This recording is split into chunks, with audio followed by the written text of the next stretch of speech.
Et donc dans lobby ba pasteur et belé boya ki pa na ye bobana ko kende pa na ye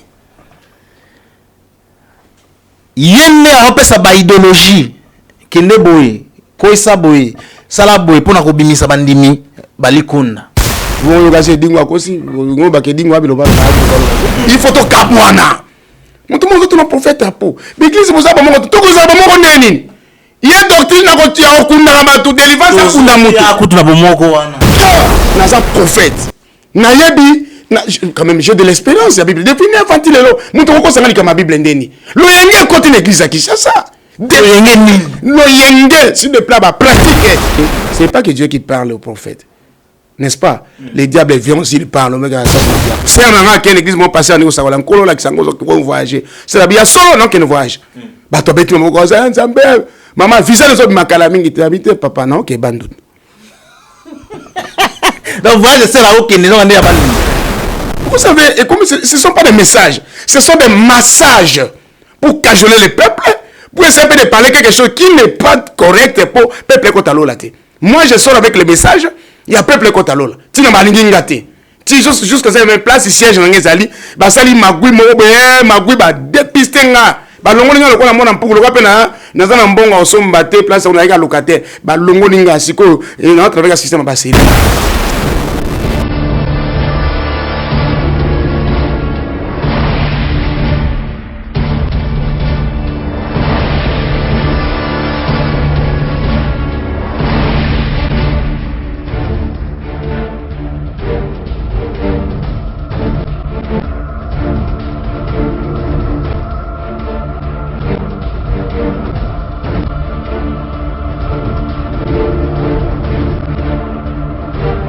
Voilà, merci. Nabino nyonso bozui occasion ya kokuta na biso lisusu lelo na émission na biso Dose Unique Channel.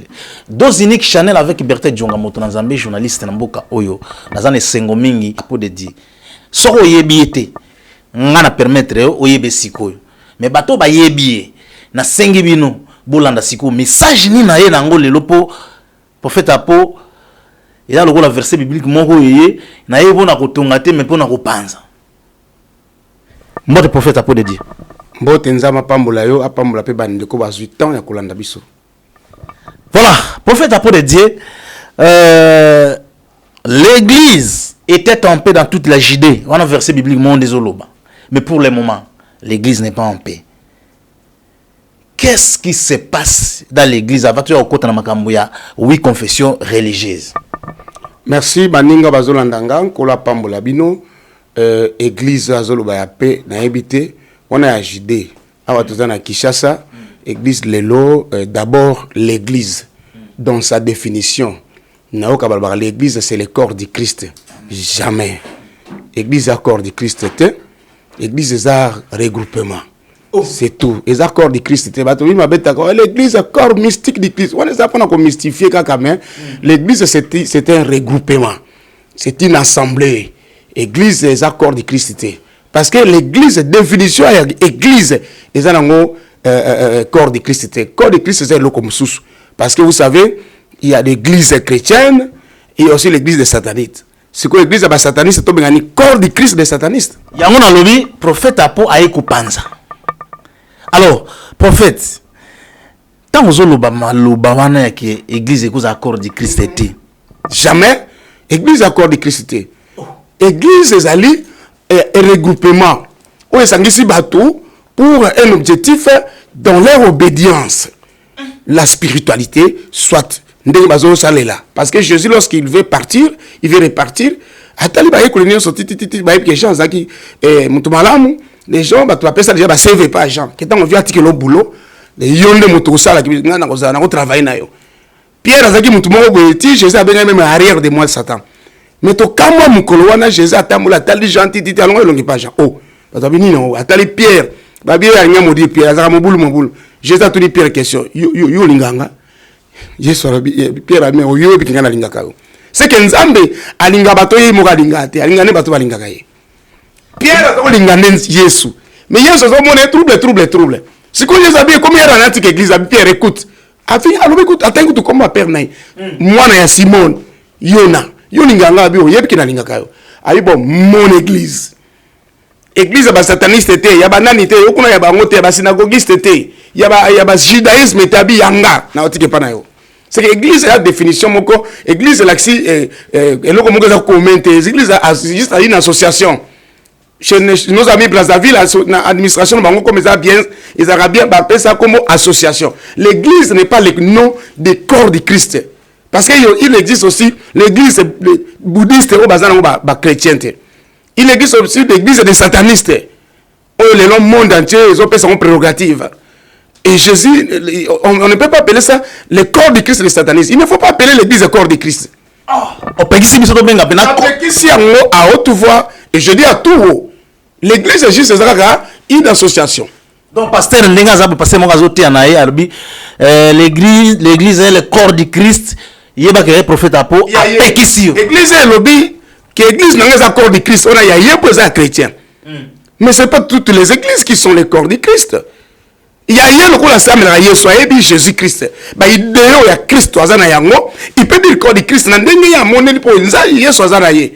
Mais ce n'est pas toutes les églises qui sont corps du Christ. Nakuya. Po nana ma question bele na tant na mona yo. Yo na moto papa. Pose la vitesse au kutanga. Tant na mona yo ba question zo ye bele. Na bande pas pasteur Denis Lesti. Na bande pas ya Edingwe makambo Edingwe aloma. Ou bien na kendika mbala moko na ba oui confession religieuse. Mais to banda sikoyo. Yo na muninga na yo pasteur Denis Lesti. Boni mikolo. Non, pasteur de l'église ça mosala nzambe azosala mosala na kibia azali akote église na ezala matete akenda kote abana nzambe bazoka liloba après azongi ndako azali tout ça bien c'est un frère à moi et c'est un leader tout ça va leader et puis de l'église ça mosala nzambe c'est tout ça bien. Maintenant vous avez Denis ça mosala nzambe ma vidéo ezo circuler mikolo Denis ça zo prononcer momoko boyebi misina bêtise na kati. Elingolo bani. Bon, na évité la monnaie de vidéo en côté pour la nini population na biso ya Congo et ko kaka ko vivre na ba hypocrite et l'inga ba verdict et la vérité. Non écoute ce qui monte alors na évité na monnaie émission côté on bi moi bêtise na évité peut-être à utiliser quand on a Bible tout pour Deutéronome 23 pour ba bêtise. Soit mon tata ngelo monde qui a bêtise. Bon na évité pourquoi ba lobby peut-être c'est une instruction. Yo mon courant au ça que émission na papa ranga bema chaka et la calasse au taille du lobby du Kamba bon on a TV on disait ça à tata lapideur on disait ça que nous ils a bien pour la barre les lobby émission ya sexe bon on a TV non mais Berthe Djonga est venu éduquer ce que tali quand même les lobby nyonso bazon ndima même son excellence matata mpogno apesa maman Nicole Mbote à lobby na directeur Kalima ça apesa bango Mbote à lobby en tout cas programme au bon inséré na RTNC oyo c'est un bon programme. Et où tu es pas na binu moko bakozi bo pesi nzela bo mutoye bo pesi mukanda lo baka précoce lo baka nani wana lo baka biloko wana po ebimi na polele na mona mukao tala maman c'est de quoi s'agit-il qu'est-ce que ça veut dire précoce non précoce c'est le on moni que et où tu es pas na binu moko binu ni bo bandi yango il faut être bandi yango malamu bo ko incriminer ba passer ba lobian ba incriminer pas nzambe wala mana Deutéronome 23 je trouve pas d'importance il y a pas de débat Bertin.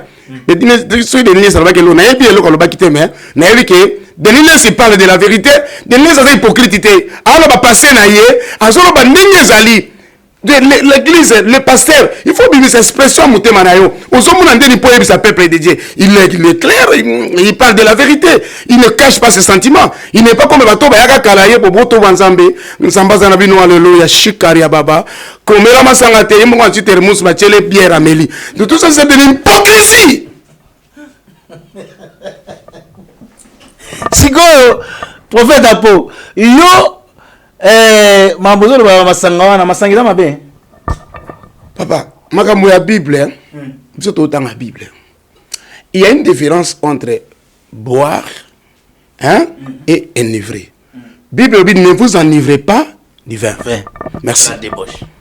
Et écoute moto ameli masanga abi na omela pona langwate osomona bacheli mutu biloko fumbwa pona ngango mingi fumbwa babi tata prophète bon appétit ngakuna merci lia mais kotonda te so tono semabe ce quoi tu les ngaponi pour la tonda na bolango. Voilà pourquoi pour éviter babiloko wana il ne faut pas boire. On met la poigne nini ça antina mon côté. Voilà, prophète. Na banako lo ba pasteur Denis, c'est votre ami.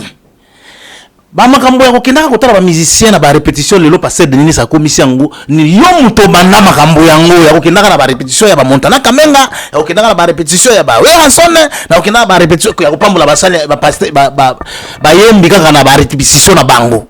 Yé pas landi ba bi bozo sala mabe. Bon, merci beaucoup pour la question. D'ailleurs, laisse-moi te dire la vérité. Aux amis qui me suivent de partout, de l'Angola, diaspora de l'Europe, un peu partout, que le Seigneur vous bénisse. Écoutez, question très pertinente, et nous avons un peuple lélo. Écoute, s'il vous plaît, lorsque vous dites Denis, c'est un musicien à répétition. Et lorsque vous avez besoin de Denis, c'est un patron à chaîne. Je ne suis pas venu pour une émission de Denis. Denis, ça fout une bonne pendant cette émission. Mais nous devons pour Azam Salanzam. A foutu ngambonga e master na yo problème té mais problème ezali na lo baboy na baninga Denis za patron à chaîne le quoi za patron à chaîne ba chaîne comme ebele akoko créer stratégie mo boy pona a impressionner ba monsieur balé que monsieur panaï ça c'est un. Et deuxième chose so on a que kotala wera na répétition na qui vous dit que wera c'est un démon. Wera n'est pas un démon, wera c'est un frère à botami na ndako ya na famille ba koli na mission et puis moi c'est un pasteur so on a comme na ndako wera na ke kotala ye na sel sumute peuple lingi hypocrisie qui ça Congo longola hypocrisie. C'est quoi ça? Ce dernier Satali héritier, c'est son frère. Qu'est-ce que vous ne comprenez pas? C'est quelle Bible qui nous recommande d'incriminer Kofi Olomide pour un musicien? C'est-à-dire que Kofi Olomide, au monde, Kofi Olomide n'a pas vidéo moni Satan. On a une complétion, on va ça la répétition Kofi Olomide ba bengem bang OK. Eh bon, c'est quoi? Kofi Olomide c'est un. Voilà. Lui toujours le maman Kofi Olomide. Mais nous comprendre que Kofi Olomide d'ailleurs a un patron à orchestre international. Orchestre n'est pas si valeur. Bah pasteur union so bazotalanga. Bazana cédé Kofi Olomide na ndako na bango. Oh. Il faut vérifier. Bazana ngo.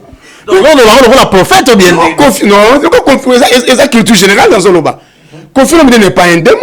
Kofi Olomide a un musicien, a un patron d'orchestre. A ça appelle le Kumambo à un certain niveau de musique. C'est un artiste. C'est un grand artiste dans Mboka. Ils sont des papas Simao Lutum. Sont des papas Simao Lutum qui a Kimia. Et pas pour faire des problèmes. Lui, il n'est pas un démon. C'est un musicien. Il y a un zembo des chansons naturelles. Un zembo nature. Ils sont des musiciens. Musicien chrétien, mais religieux. Bon, il y a une musique sociale nature. Maintenant, si vous avez un ma bende so ba moninga la ko pa Kofi Olomide. Na ngo di tenir nga ya évêque ya prophète, na ko ko bi na ko ne pa na ba otuna mais il a changé métier tonde pour il y a des métiers où changer raté, il y a des métiers où mutaka kufa na ngoti na suka. Ya métier pe oyo mutako changer net métier na nga musala nzambe ezati na suka selon clause to sanga na le roi des rois, l'alpha et l'oméga. Voilà. Tout ça ici ko na dossier mususu prophète a pour de dire au salara plateforme. Ikina wapi, suka wapi, ikina aboy.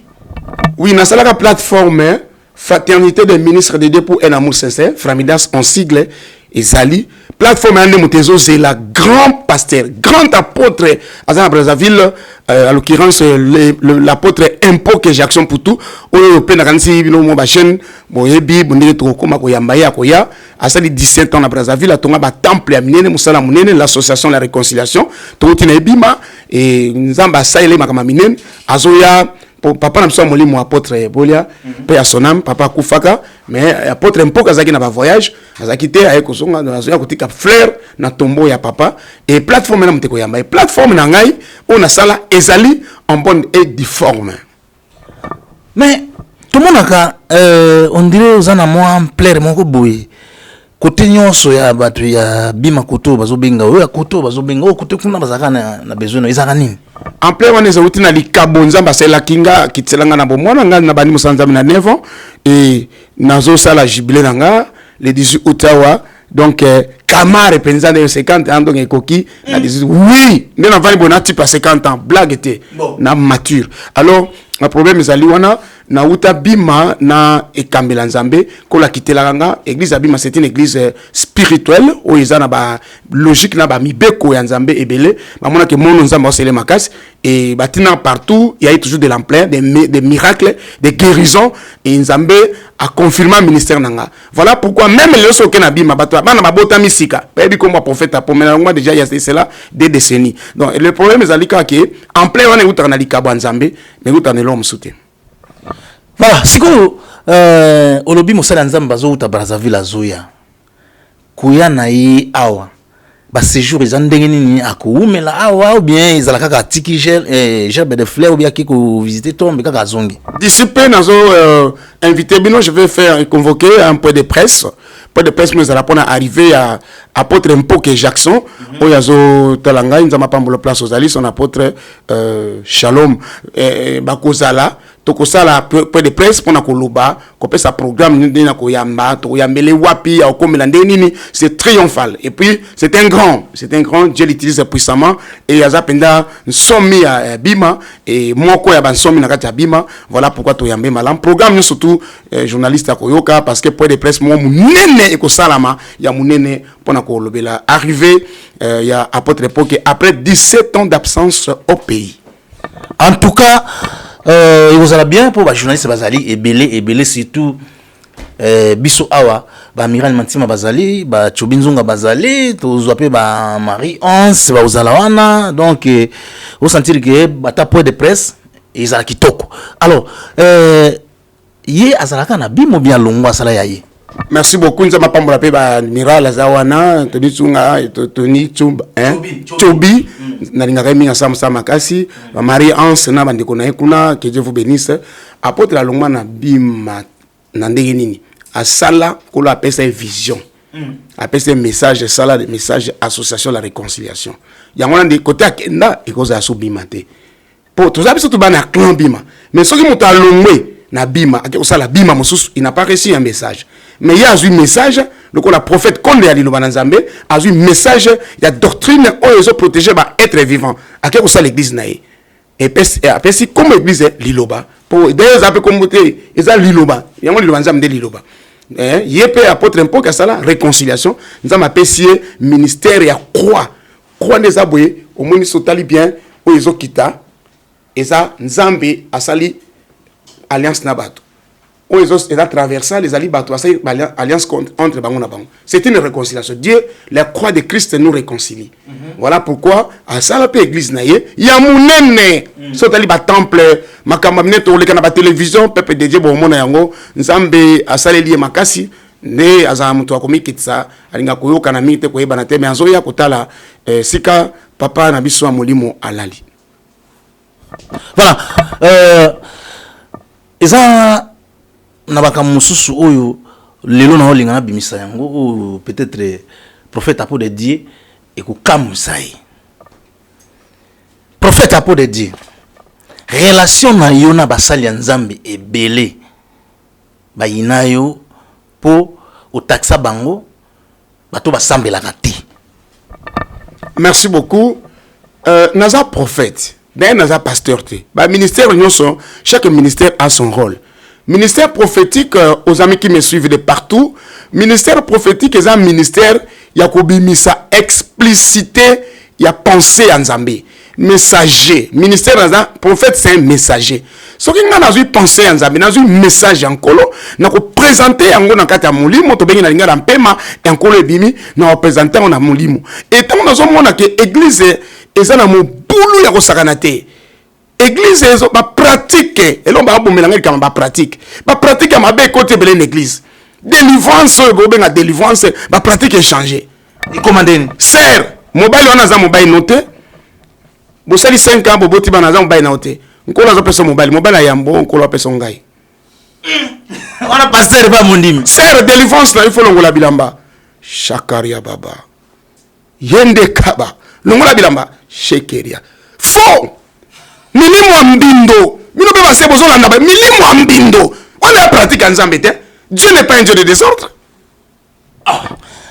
Siko prophète soki siko mutu emsosu esprit na ye Nzamba inspiré à l'obisser. Non, il ne faut pas parler de Nzamba. Il ne faut pas impliquer Nzamba dans Bozo Boyo. On parle de Nzamba Bozo dans Tongo Boya Salioni. On parle de Nzamba Bozo dans Tongo.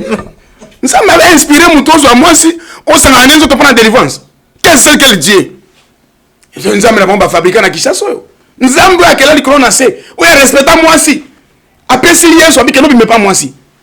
Jésus a bien pas la moi si. Hier soit la béni moi si femme, c'est l'église. On me s'en a moi si vous avez dit, il faut peser valeur na été. Délivrance c'est tchal on a tout prier. Quelle est pratique? Et ça na l'église, ozolanda yo, il y a des églises na yo. Il y a un besoin inelanga. Et je m'en fous, je veux présenter la parole de Dieu. Apprendre ou à laisser. L'enfer sur la croisée des chemins. Si gros prophète, ils ont basali nzambe. Oh lelo, toko tana na délivrance wana. Délivrance na ye peut-être à cause lango, il faut mai. Mai yango moko ezali msusu $10. Donc soko sombi yango biki. Oui.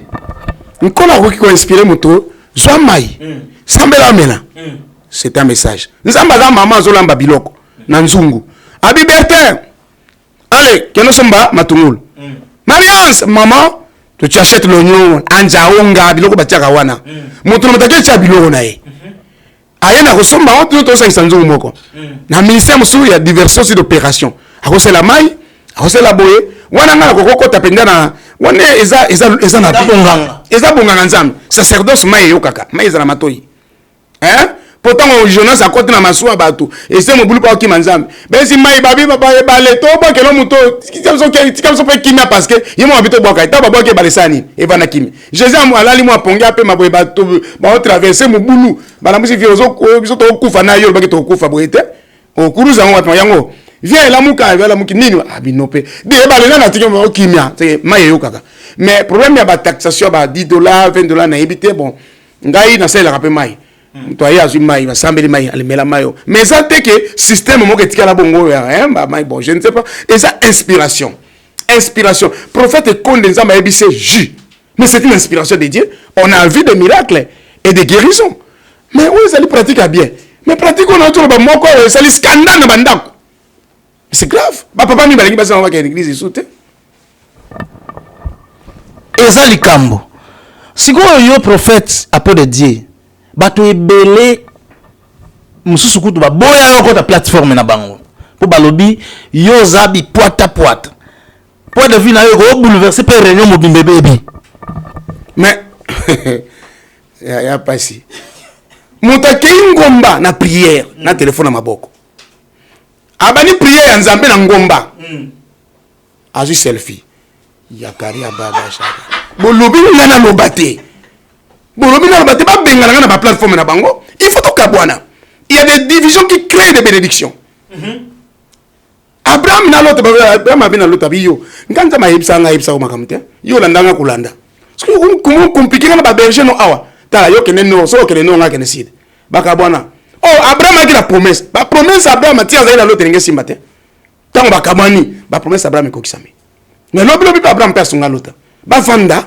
to boyani te meto kabwana ndé papa muta kengomba ata yo moko kengomba ozo sambela nzambe alo likona ngomba aussi téléphone aussi selfie au publier yanga shika baba yekeria baba ata yo moko naloba te peuple na nzambe obuzola ndanga bolimbisi so naloba mabe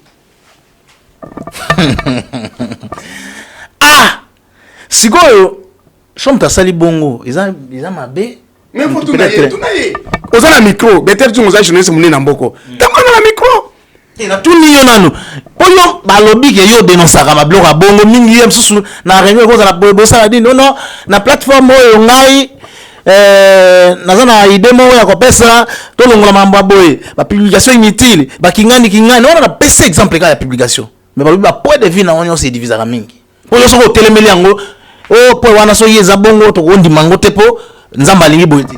Il est en moi, Galatia. Il est venu, lui, celui qui est en moi, a dit dans l'une de ses homélies que je ne suis pas venu mettre la paix, diviser. Il faut tout kabouana. Tout le monde est un prophète à peau. L'église, vous savez, tout le monde est il y a une doctrine à côté, il y a une délivrance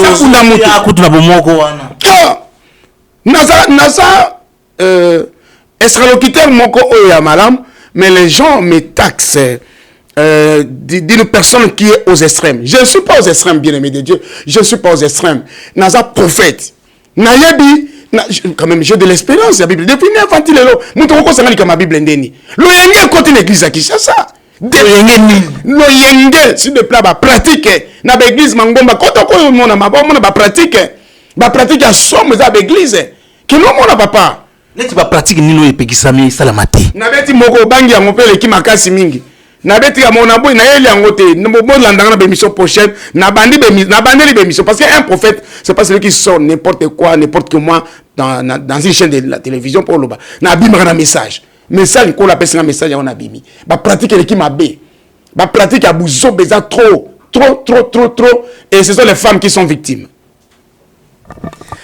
Voilà les femmes qui sont victimes.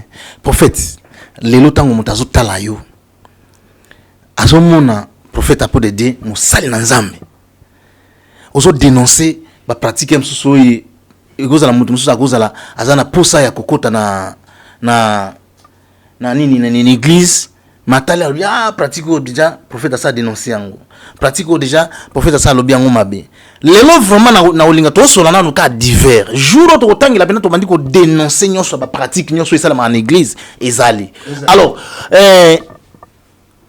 bandimi basa attendre na nini o bazolanda po mususu ba utala no prophète na mona ikala bandimi basa attendre na parole la nourriture distributive au temps convenable ba okali loba liloba ya complication te liloba zali kaka tika mabisa la malam ba te ya place ba te ya ba tika mabisa malam et puis na ekoyesa na peuple na nzambe lelo et bon to se diviser to kabwana.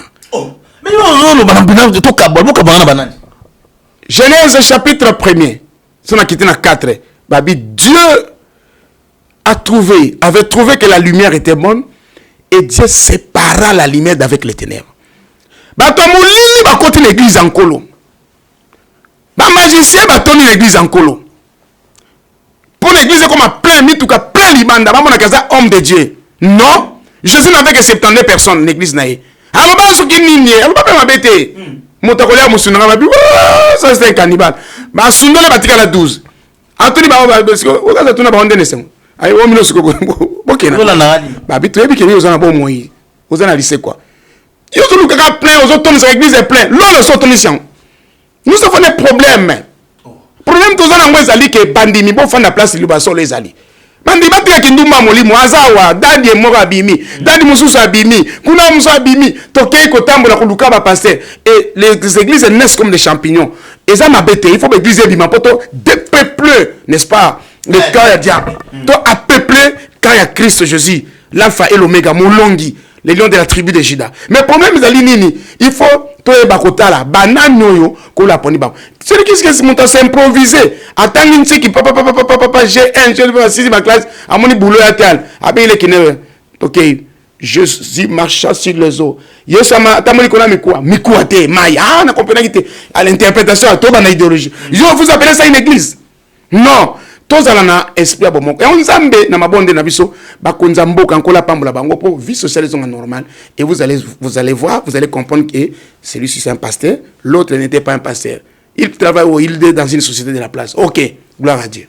Maintenant vous olobaki kaya nzambe nini tant vous olobaki ezana ba tumso ba otondisa église ba otondisa ba nini mais ba otondisa lola te et bolingo lo banini na ina lo bakaka ke ba tondisa lola na message ya solo ya lilo banza ba pratika mabe basala malamu message tondisa lola ya teke non abina ser mo kazawa amo apembe boya za bokoto nzamba be okene poto kala mingi te bo batonyo so église son ko la kiti na miracle église mo 50 personnes na mo ba ke poto yo otika na banene siko benzi susu mamba ba corona bato baoni ngaso ba professeur poto mingi te kwa yoki ndeko ne mo ka kufanya na corona yo seka OK poto lobby o seka alininga te c'est na ke l'église mo passer ni ko sakola nkolo la kisango ko voyager c'est la bien solo non que ne voyage bato beti mo ko za nzambe maman visa les autres makala mingi te habite papa non que bandu donc voyage c'est là OK ne non ande abandon vous savez et comme ce sont pas des messages ce sont des massages pour cajoler le peuple pour essayer de parler quelque chose qui n'est pas correct pour peuple kotalo là. Moi je sors avec le message Il y a peuple kota lola. Tina balingi ngate. Ti jusqu'à cette même place siège na ngezali, ba sali magui mo be magui ba dépister nga. Ba longo ninga lokola mona mpuku lokola pena nazana mbonga osomba te place on a égal locataire. Ba longo ninga siko et na travers système ba cellule. C'est grave. Nous sommes pour nani. Bolingwa sol les athées. La vérité pour le solo. La vérité nous sommes pour la vérité mon ami. Nous sommes pour la vérité l'homme de Dieu. Yo kote sa mala mo bomba bomba kama mo ezali bomba mais apocalypse kuna lobi na suka kuna na 11 kuna na suka lobi mais mutako bakisa ba bakisa souffrance na makolongo akolongo la paix comme les anazeta ba moite. Yo ngito sani. Trop la vérité mais c'est la vérité. Ce que l'église ce que mboka Kinshasa, mboka Congo, Afrique, et ça pas problème parce qu'il y a plus de vérité. Bah, comme vous utilisez terme, on appelle ça témoin. Toutes les vérités ne sont pas bonnes à dire. C'est quel verset là? Toutes les vérités ne sont Toute vérité n'est pas bonne à dire. Les versets bibliques. Ouais, ils allaient philosophie à Bino Batopotanga Mikanda. Non. Il faut dire la vérité, il faut parler la vérité. Jésus disait en vérité. Jésus a ingéré même Baba qui a ingéré. Sans les noms Bagan Kangaï qui a ingéré. Abi va dire au renard. Les autres ont dit Banyamao a ingéré. Mais vérité est soaka. Et ça qu'on a dit là dans la carte de Kwanza. Dit qu'il soit après il a le camp de Sani. Et c'est là. Ba prophète Moussoussou. Namoni sœur nani azana place tel. Na avenue Songolo numéro 4. Lobi nango boke ko visiter avenue boye bokuti cabine.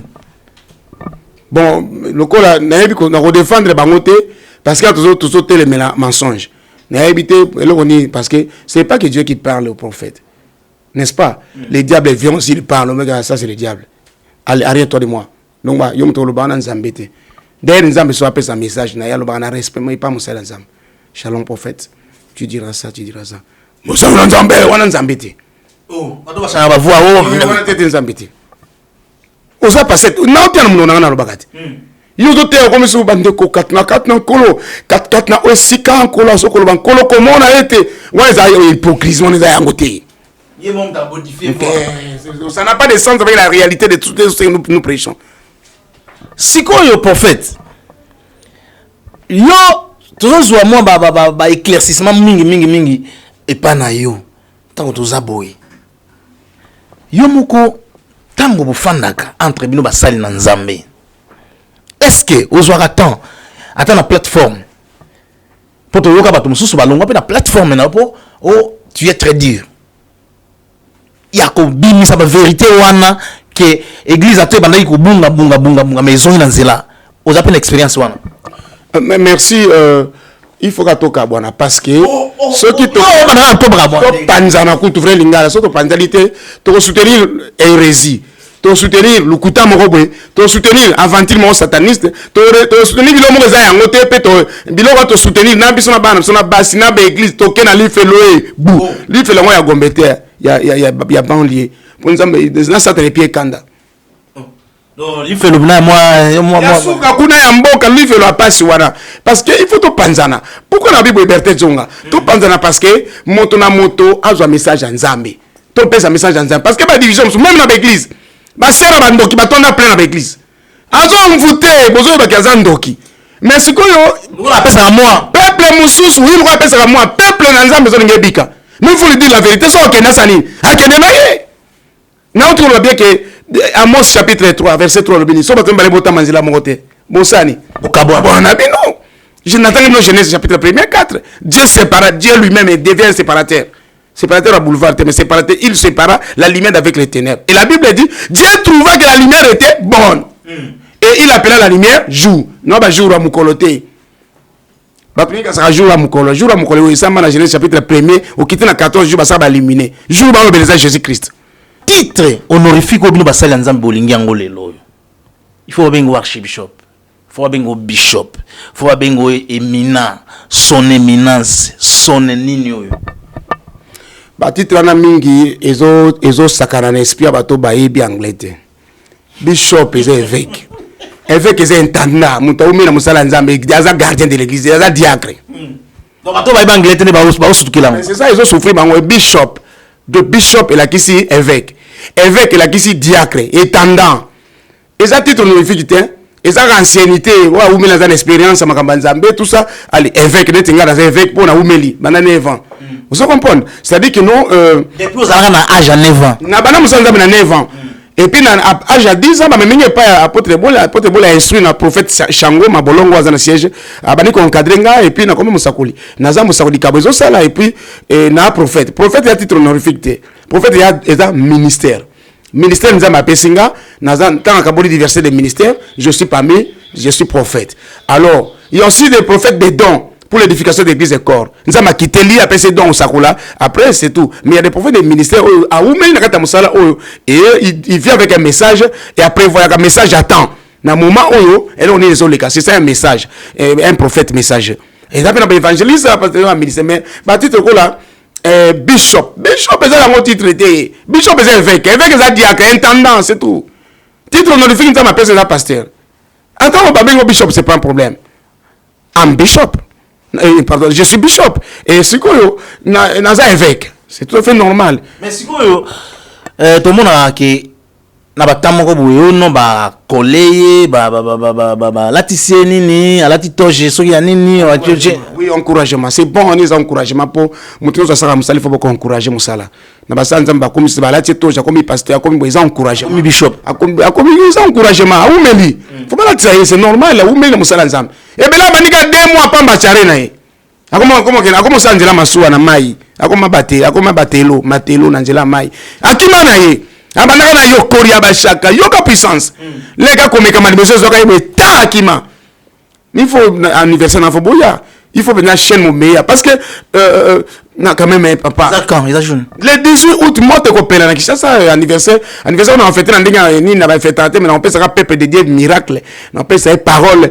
peut à bénéficier na yango donc ça malam so il monta ba commissaire comme évêque comme bishop archbishop la qui archevêque azab église belé ou mêlé ça non titre honorifique et ça juste constant église par rapport à bonne marche à monter na kata musala nzambe voilà un peu ce qui est très important de moi mais tant on lobby bien ngana bana 06 bishop eza muta umeli nini eza muta mais les autres comme on a déjà muta sala église kaka lelo donc abutondi na zui vision lobi na lalaki nzamba ebisinga na sala surtout son pango na bangi ya munene lobi nzamba ebisinga na sala l'église loko l'église comme nga bishop kingani comme nga archbishop kingani est-ce que mais Moutona Zaki avant na ndako na bango il était dans une église encadré par un pasteur a comme déjà bishop place à Zalaki si Dieu lui donne un message je le communique un message que nous à l'église au sala na toujours na bonsoir utindako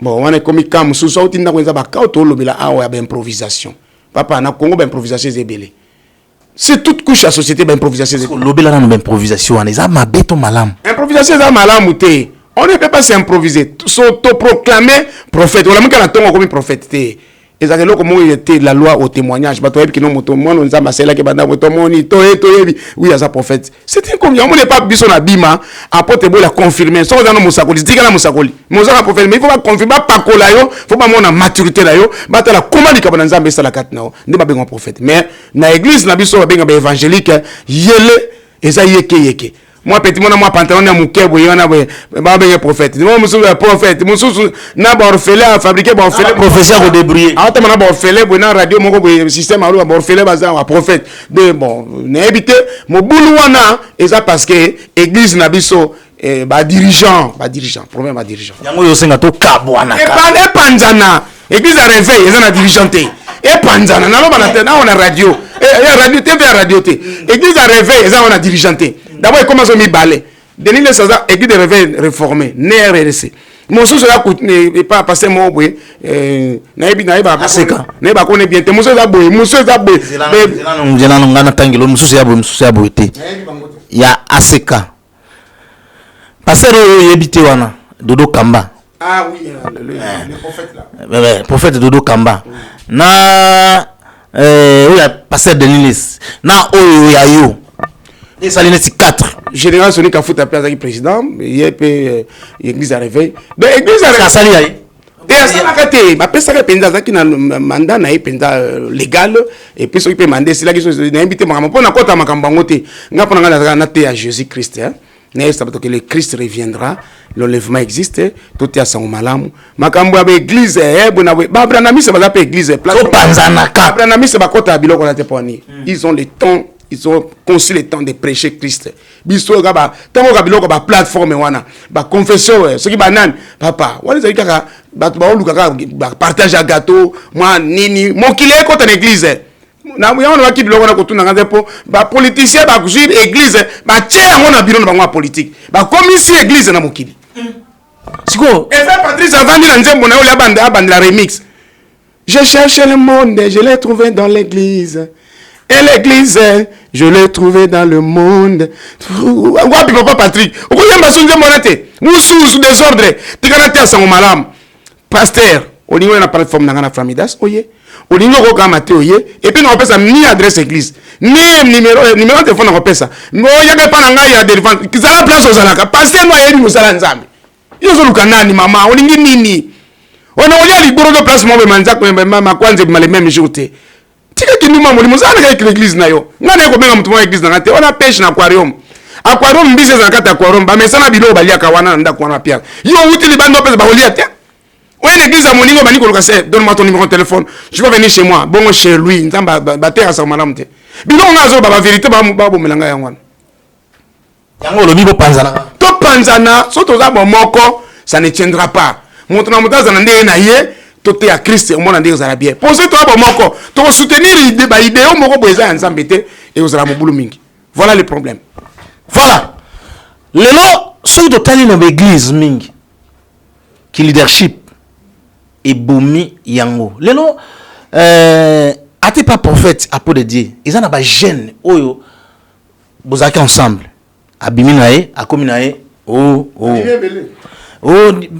Pratique wana ils en dengeni. Bon, pratique, on est pratique. On est conception d'idée. Montalignaz à la leader.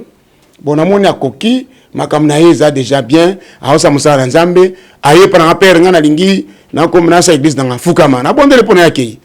Ce que vous avez reconnaître, on reconnaître. Et système va na nyokat. Mon agneau soit abouti. Pas qu'elle non, ce qu'on est gauche, ngai droite. L'essentiel que nous tiens son malam. Sauf de former message. Yo mo ke life. Na moi sur na ban. Ok nanga. C'est prophète à peau de Dieu. Mounoko belé.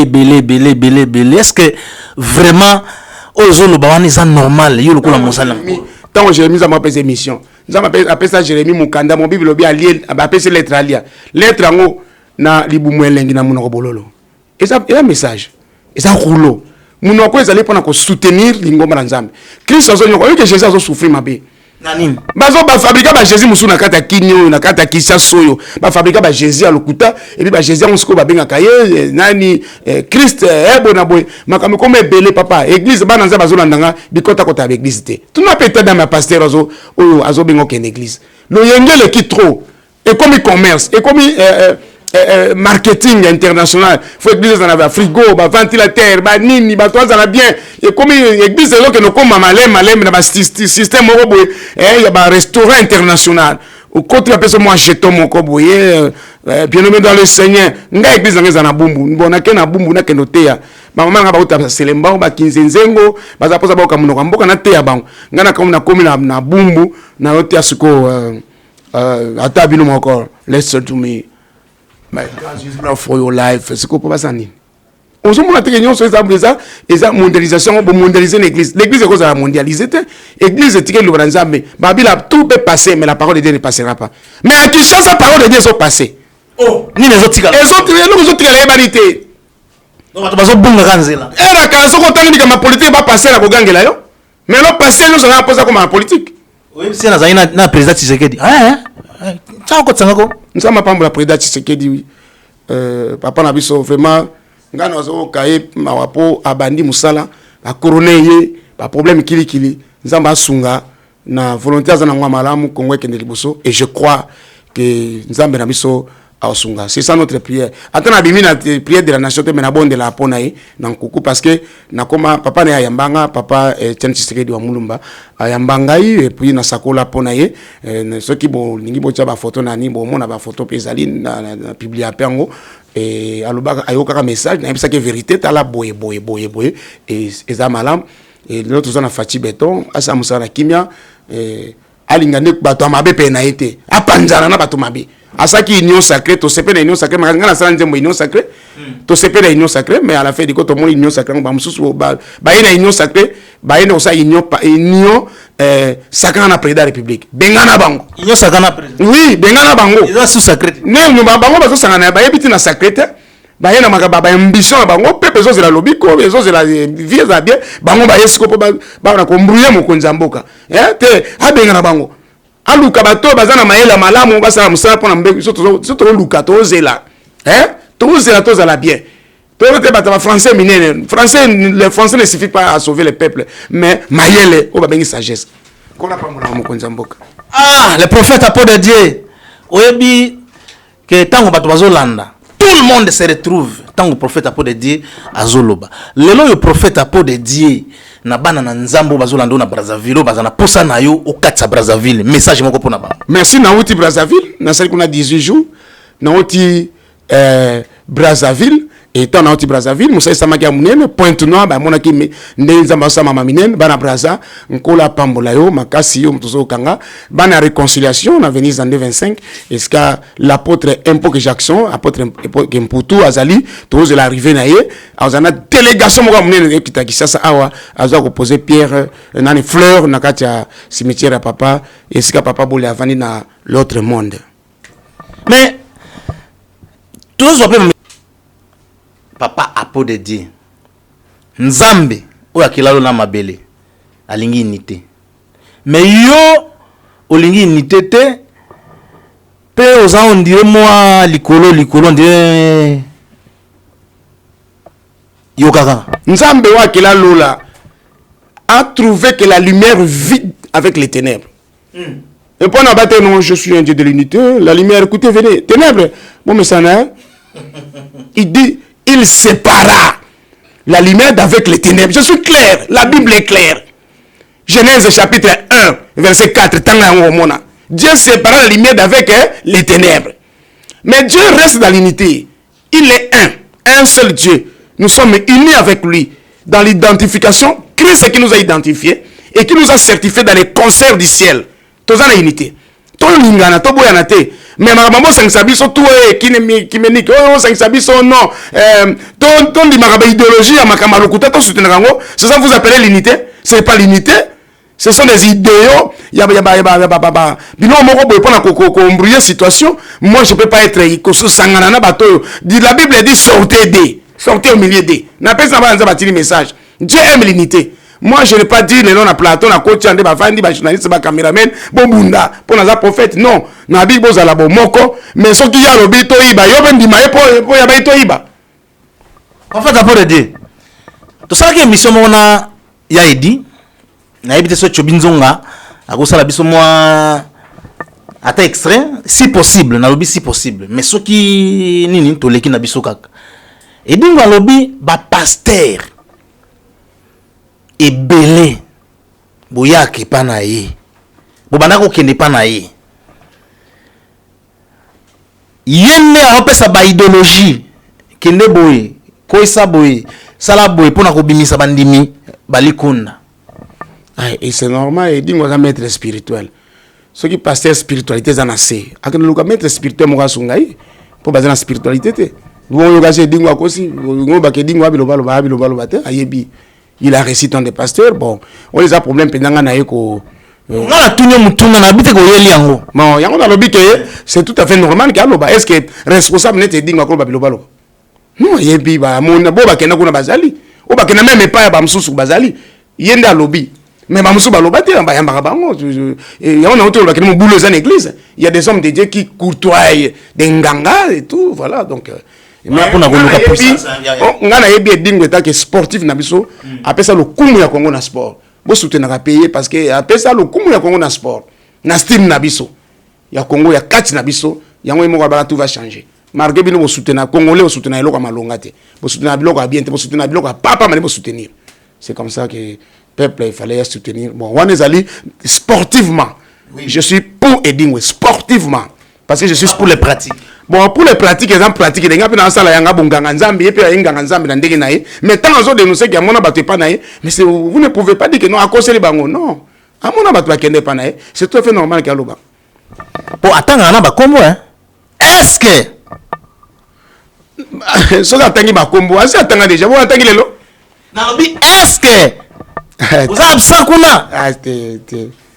kuna nakenda makambo wana te mona mbulia nzambe akitelanga na 9 ans na likabo papa miracle ezali kokpe so babosenga ngai na bondelaka kokpe eza ya miracle te kokpe eza miracle te papa qui vous dit que nous sommes takwenda ce miracle et un miracle te recevez les miracles et tu fais tomber mais tu n'as pas repenti tu es encore dans les péchés qu'est-ce que tu vas recevoir dans les péchés en tomba ça c'est autre chose nazana likabo ezali na honte ya sango malamu je suis simple na honte ya likabo nanzambe ba question zoya kaka ndeko mo akomi alobi bandimi ebele baza ba pauvre mais vous les pasteurs vous êtes des riches vous avez de l'argent beaucoup d'argent mais au lieu que bino bosalaka lisungi moi de la part et pas bandimi wana bomona pena ke baza trop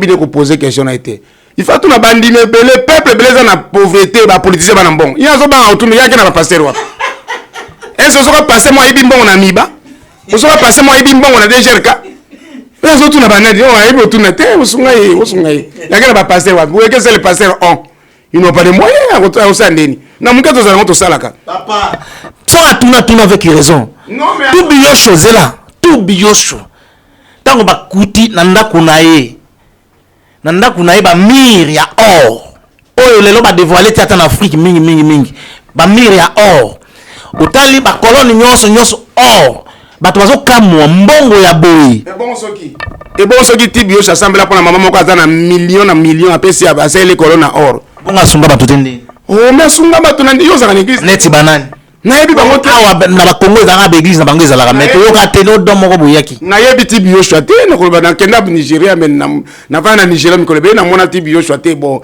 na yebi makam na ete na ko défendre neni be na ko soutenir ou ne pas comment mais na lo baka ke soki ti ndaka or wana mondi me abi papa na acha ba or awa l'église a passé un peu na Brazzaville apôtre un peu et ça en marbre et yemo ta soma marbre mondi me abi papa na acha marbre parce que ba longola pesa mbongo ya pesa marbre ukauka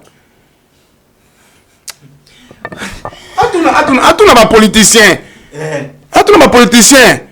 ba de mère de père bazo yibaka biloko ya bato bazo ba biloko na mboka ba détruire mboka ngo de mère de père na bango atuna bango akena biso wapi biso to na mbongo ko soutenir peuple biso pe to a peuple to vota ka biso tout to na eloko ni osoka passer moi ibi na miba passer moi ibi na ni bato ayiba eza ba politicien elo ni bo incriminer pasteur na kati wana biso ka za pauvre to sambela nzambe biso to za ba grand directeur de morale de conscience to zo te bango Dieu va faire soki biso te mais mabe moyebi tolobaka malamu neti ngai na so bali ko peso kasanga na uti kuna na palais du peuple ko za penser na bango pona sa peuple boza la calme et ça esprit nzambe pona kibeza na mboka nous sommes des grands artisans de la paix voilà siko prophète apo de Dieu tomati trop sololi mingi to tika na ma minute muke na olinga na pesa yo olendisa basali na nzambe o bazolanda yo olendisa bana na nzambe o bazolanda yo ndenge passage ya po de Dieu lelo na émission awa qu'est-ce qu'ils peuvent retenir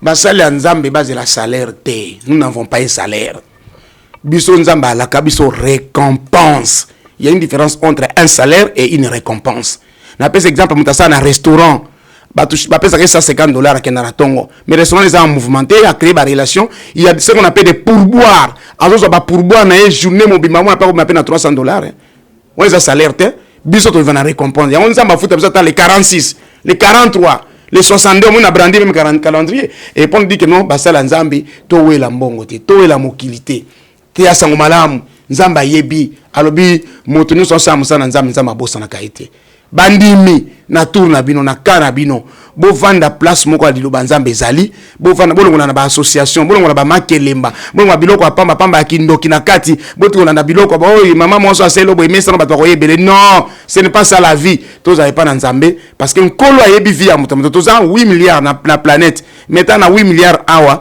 tous abiso to elongi moko te jamais muto to elongi na ye ata babanga na bete jo to elongi de moko to ressemble kaka nzamba azan nzamba divers ayebi muto na mokolo na ye les panneaux circulent encore bozana kimia bolo baloba makambo ya bolole belé te bokenda ba église oyo yebi ke nomba te lubana nzamba solo et bo se déranger te okele pa banganga ba nini passer la kenda ba selfie nango on a selfie bon na tuna na bili kamba selfie po ba ibaka ke no sambela mo bible obi ya de bi prier na nkuku papa na nkuku na moni passer à voyager en filmer avion aucun avion abia yo ils ont voyagé que na yo papa personne ko aucun retraite kuna yekeri ya baba ota na pina selfie yende saka papa peuple mon yo moko ada yekeri ya baba papa c'est bolim sanga ba jende bolim sanga po omoni vérité de l'équitro que ça c'est dans basala nzamba solo basala nzamba solo ngo moni so yindeli yo ne te so na mutabakisi mais na lobika ka po na mo so progresser makasi bon so yindeli yo kuluka ba église aminenete kena mo ba passer ça 10 personnes 20 personnes nzamba za wana webi biso to basala nzambe ya kala oyo yebi do biso mambo ya bonzambe il y a des pasteurs yo ki ala ndika Berthe Djonga moto nzambe en tout cas moto yo yango bona abino mo tango mutazo benga Berthe a préparer kaluka a préparer émission ti ayebi que il va trouver que du Seigneur là-bas. Non mais et pas Berthe Djonga eza courage na ye na détermination Berthe Djonga longa linga ke pa na yo ezali obanka mutuka moto te yo mo tamla na we ya yo obanka costume ya mutu te yo mo za na we ya yo obanka soki nini ya mutu te problème na vinde yango na nzamba asengi mutu za na espoir ozo comprendre ngata balongo na bima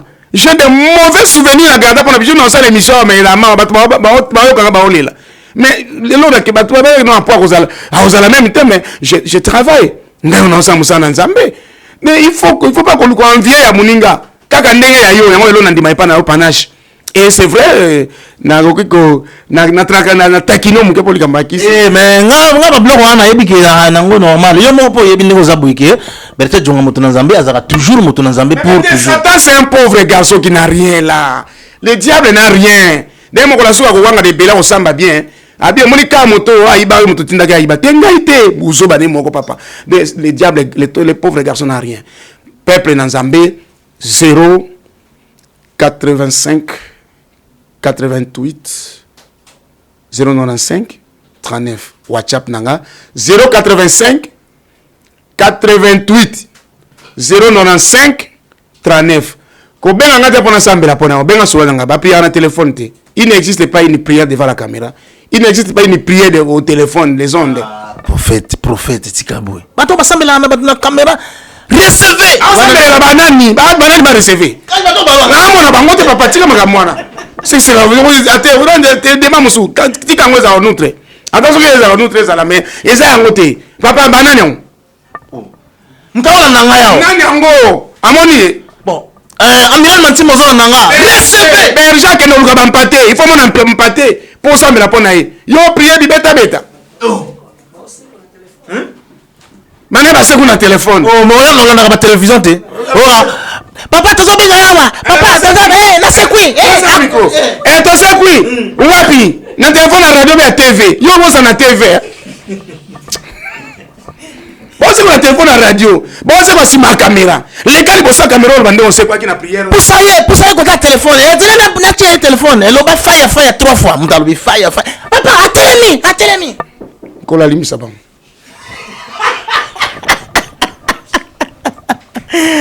Voilà, prophète, tu na suka. Mbote na bino so bozola na ngai, mbote na bato nyonso. Mbote na libota alpha omega, mbote na mutu nyonso kola pambola bino. Prophète assisté émission na mawa. Merci, bino nyonso bolandi biso lelo, vraiment merci na ndenge bo prêter attention. Attends to tangi message na yote. Emso bengo ono ba yambinga te. Mais na zasir ke ndenge prophète assilise émission numéro na ye ozui bengae bosola nae. Pona Berthe Djonga moto na Nzambe journaliste mboka oyo Congo. Tokutana na bino mbala sima. Lelo na pesi mbote kana mon vieux Zakle baba basui. Pour jour wana ayibisinga petit nanga kanisa siku ngana kanisi turu na aussi émission. Ciao.